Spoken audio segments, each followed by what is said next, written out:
Assalamualaikum warahmatullahi wabarakatuh. Bertemu di pelajaran bahasa Indonesia.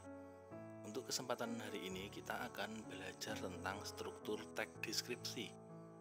Seperti yang kemarin sudah dipelajari, kita sudah mempelajari tentang pengertian teks deskripsi, kemudian unsur-unsur teks deskripsi. Sekarang kita masuk ke pokok bagian mengidentifikasi struktur teks deskripsi. Sebelum membahas strukturnya, kita ulangi lagi apa itu teks deskripsi. Teks deskripsi adalah teks yang menggambarkan objek dengan cara memperinci objek secara subjektif. Subjektif itu berarti dari apa yang kita pikirkan, dari pendapat kita, atau melukiskan kondisi objek dari sudut pandang penulis. Teks deskripsi bertujuan menggambarkan atau melukiskan secara rinci dan penggambaran sekonkret mungkin suatu objek, suasana, perasaan, sehingga pembaca seakan-akan melihat, mendengar, mengalami apa yang dideskripsikan. Kemudian teks deskripsi itu strukturnya ada 3. Yang pertama identifikasi, kemudian deskripsi bagian, yang ketiga penutup. Yang pertama itu identifikasi. Identifikasi berisi objek yang dideskripsikan, lokasi, sejarah lahirnya, makna nama, pernyataan umum tentang objek. Jadi secara garis besar, identifikasi adalah membahas objek dari luar objek itu. Misalnya kita membahas pantai Pangandaran, berarti kita membahas pantai dari luar objeknya. Apa itu dari luar objek? Misalnya Pantai Pangandaran terletak di sebelah timur kota apa, misalnya seperti itu. Kemudian berjarak berapa kilometer dari pusat kota, itu berarti kita masih di luar objek. Atau misalnya objeknya tentang ayah. Ayah berambut hitam, itu berarti dari luar objek, apa yang kita lihat dari luar objek. Ayahku berhidung mancung, itu berarti dari luar objek, itu berarti masuk ke identifikasi. Jadi identifikasi itu mudahnya membahas objek tapi dari sisi luarnya. Kemudian deskripsi bagian.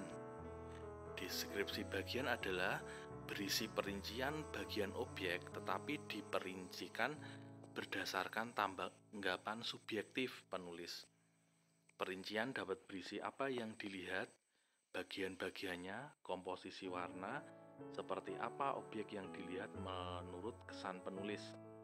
Perincian juga dapat berisi perincian apa yang didengar, mendengar apa saja seperti ada suara-suara itu, atau penulis membandingkan dengan apa. Perincian juga dapat berisi apa yang dirasakan penulis dengan mengamati objek. Kemudian deskripsi bagian itu mudahnya itu kita sudah sampai ke objeknya. Diulangi lagi ya, misalnya tadi objeknya yang dekat saja, Kaliurang, objek wisata Kaliurang. Objek wisata Kaliurang terletak di sebelah selatan Gunung Merapi. Berarti itu kita membahasnya masih di luar objek. Dari kota Yogyakarta berjarak sekitar 23 km. Berarti kita masih berada di luar objek, itu berarti identifikasi. Kemudian deskripsi bagiannya berarti kita sudah masuk objek. Kaliurang, di Kaliurang ada taman anak-anak. Berarti ada taman anak-anak itu sudah di dalam objek wisata Kaliurang. Di taman anak-anak ada patung ular yang sangat panjang. Itu berarti sudah masuk di dalam objek. Kemudian di Kaliurang ada telaga, namanya Telaga Putri. Itu berarti di dalam objek. Kalau di dalam objek itu berarti disebut deskripsi bagian. Jadi sangat mudah ya anak-anakku untuk membedakan identifikasi dan deskripsi bagian. Identifikasi itu berarti masih di luar objek, deskripsi bagian berarti sudah di dalam objek. Misalnya lagi tadi objeknya ayah. Ayah berhidung mancung, berambut hitam, itu berarti masih di luar objek, apa yang kita lihat dari luar ayah. Kemudian deskripsi bagiannya apa? Berarti kalau deskripsi bagiannya kita masuk ke dalam ayah, berarti sifatnya. Ayah mempunyai sifat yang sabar. Ketika aku marah, dengan sabar ayah menghiburku atau menenangkanku. Itu berarti sifat baik ayah, itu berarti masuk ke deskripsi bagian karena sudah di dalam objek. Kemudian penutup.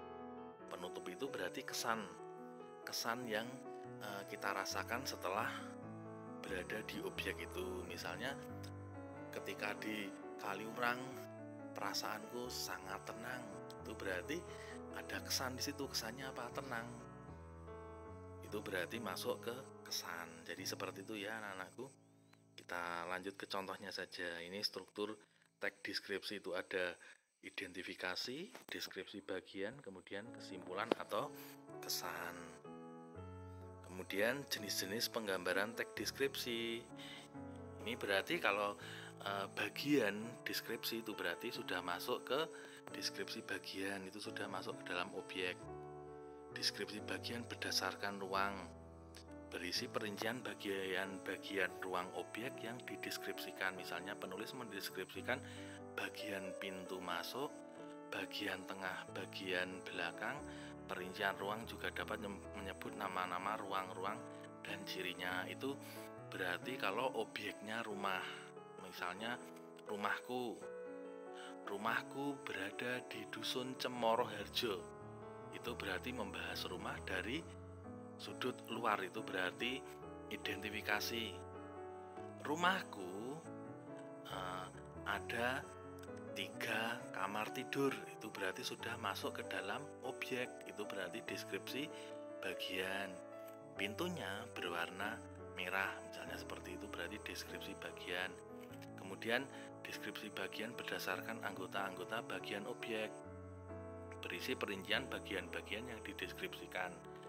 Pantai digambarkan bawah lautnya, bibir pantainya, ombak dan pasirnya, itu berarti hampir sama di Pantai Parangtritis, nanti kita bahas di contoh.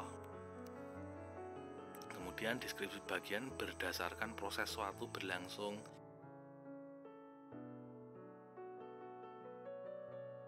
Suatu film, misalnya Sendratari Ramayana berada di Candi Prambanan,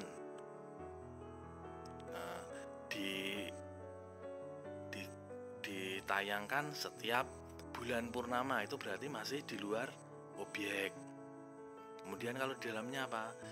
Ketika saya melihat penari-penari wanita berpakaian bagus, nah itu berarti sudah masuk ke dalam objek. Ada awal pementasan, puncak adegan, itu berarti di dalam objek. Deskripsi bagian berupa pemfokusan. Deskripsi bagian yang paling disukai dari bagian yang dideskripsikan.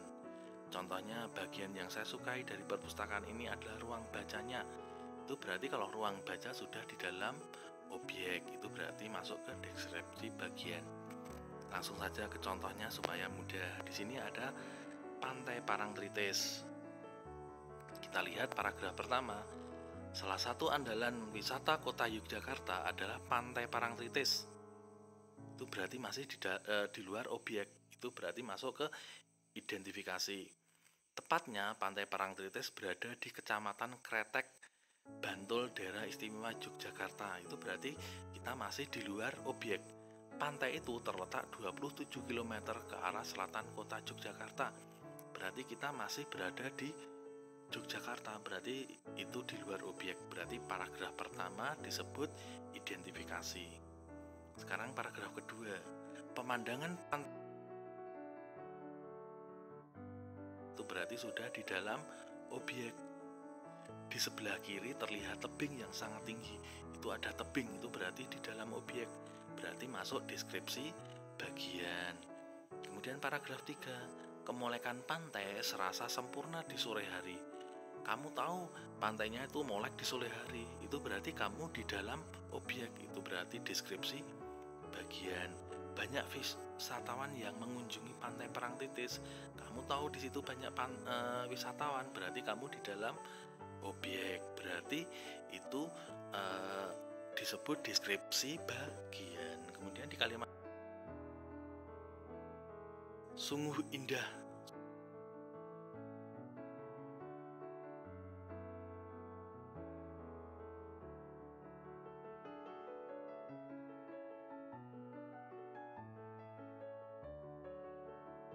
lagi.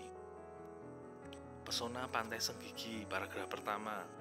Pantai Senggigi merupakan salah satu wisatawan di Nusa Tenggara Barat. Itu berarti masih di luar objek karena menjelaskan letaknya. Kemudian terletak di Kecamatan Batu Layar, itu berarti di luar objek. Pemandangan bawah laut juga menakjubkan. Pantai Senggigi merupakan pantai dengan garis terpanjang. Itu berarti masih di luar objek. Itu berarti paragraf pertama disebut identifikasi.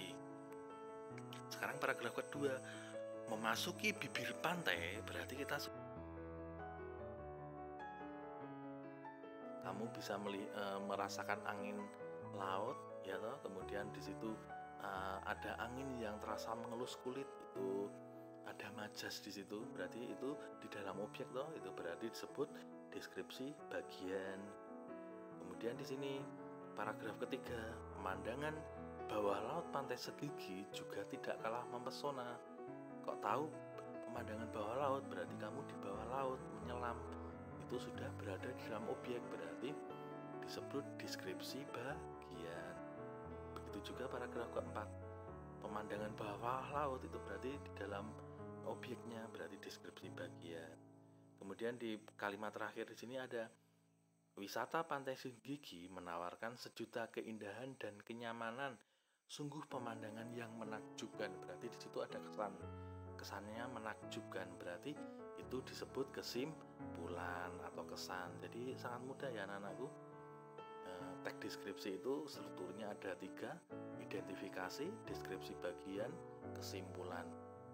Identifikasi itu paling atas, deskripsi bagian di tengah. Tapi identifikasi itu bisa juga nanti 2 paragraf. Jadi seperti itu untuk struktur teks deskripsi. Selamat belajar anak-anakku, semangat, jaga kesehatan. Assalamualaikum warahmatullahi wabarakatuh. Bertemu lagi di kesempatan selanjutnya.